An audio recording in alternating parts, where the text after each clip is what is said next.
tema é uma coisa que usamos o tempo inteiro sem nos dar conta. Vamos falar de gêneros textuais. Eles são os tipos de texto que usamos no Enem, no dia a dia ou no trabalho. Suas palavras formam um texto, e as formas desse texto são os chamados gêneros textuais. Se eu te falar que existe um cursinho online onde você assiste aulas maneiríssimas, estuda tudo pro Enem com tranquilidade, diversão, vou estar te dando um exemplo de propaganda. O texto propagandístico é a publicidade e os anúncios que vemos no dia a dia. Normalmente tem uma quebra na expectativa padrão, referências pop, efeitos visuais. A publicidade quer chamar sua atenção para induzir o consumo daquele produto ou daquela mensagem. Nem sempre o caráter é de venda. Algumas propagandas têm a função de instruir, de informar, não de vender alguma coisa. Sabem a campanha do Zé Gotinha? Esse é um exemplo de publicidade informativa. Mas eu que só escrevo textão no Facebook, poderíamos classificar ele como dissertativo. Um dos gêneros mais importantes.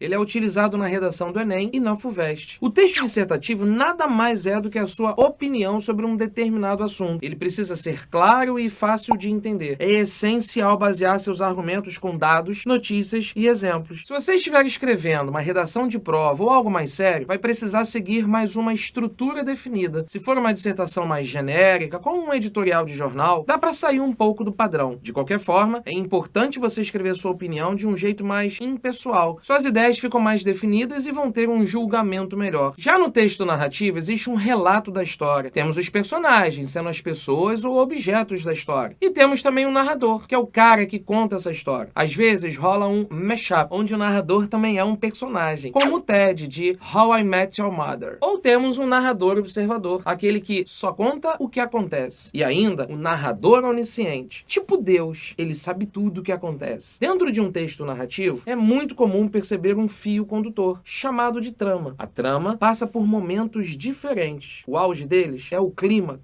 ou o ponto alto dos conflitos. Respeitar o tempo desses momentos dá um ritmo para a história. Quando falo de tempo, não é se está calor ou frio. O tempo da minha história é como vou contá-lo. Ela pode ser linear, seguindo um tempo cronológico. Posso quebrar esse tempo numa narrativa digressiva, para deixar a trama mais interessante ou misteriosa. Assim faziam Machado de Assis e Clarice Lispector. Eles narram suas histórias num vai e vem. Esses flashbacks são digressão. A digressão dá a impressão de máquina do tempo, mas isso aumenta a dificuldade do texto, já que a narrativa digressiva é muito mais psicológica. Falando em texto difícil, temos o injuntivo. São os textos de instrução, como por exemplo, os manuais das coisas que compramos. Ligue na tomada, faça aquilo. Os verbos no imperativo indicando o que você deve fazer. Ele é objetivo, técnico e contém toda a informação necessária para te explicar melhor. As receitas culinárias ou bulas de remédio também são bons exemplos disso. Agora, se estamos falando de um poema, estamos diante do gênero artístico. O objetivo central dele é a reflexão, muitas vezes levando o espectador a um momento de catarse. Esse texto é livre, com estrutura fluida, utilizando-se de muitos recursos diferentes. Ele pode ser ambíguo ou nonsense. Em geral, ele terá linguagem simbólica, carregada de significados. A própria propaganda incorpora recursos do texto artístico. Aliás, todas as manifestações, como filmes e séries do Netflix. Ou sabe aquele textão do Face? Também pode ser arte. Esse texto ele é totalmente subjetivo e podemos entendê-lo de jeitos diferentes. Conceito chamado de plurissignificação. A obra pode ser interpretada de diversas maneiras. Sabe aquela frase? Não sei nem o que dizer, só sentir. No texto jornalístico, temos informação e imparcialidade. É preciso passar todos os fatos ocorridos. O que aconteceu? Onde? Como? Com quem? Uma reportagem de qualidade terá todos esses detalhes das informações. A linguagem do texto jornalístico vai depender bastante do veículo. Você está escrevendo uma matéria de fofoca ou uma reportagem para o Jornal Nacional? Boa noite, até amanhã. Por último, temos a carta. Ela não segue o padrão. Uma carta pode ser formal ou informal. Vai depender bastante do destinatário. Em temas de redação, muitas vezes ela caiu com o objetivo de convencer, mudar a opinião do outro. A principal característica da carta é a interlocução. Antes do Zap Zap, as pessoas conversavam por carta. Diferente dos outros textos, você conhece seu público. Como uma carta de reclamação ao Procon, você sabe exatamente quem é o destinatário da carta. Na abertura, tem um vocativo para quem estou enviando. Na conclusão, uma despedida. Por fim, damos um fechamento com uma assinatura. Em geral, no vestibular, eles pedem que o candidato assine quem está escrevendo a carta. É bastante coisa, a gente sabe. Saber diferenciar suas características e diferenças é um conhecimento que você vai aplicar diariamente.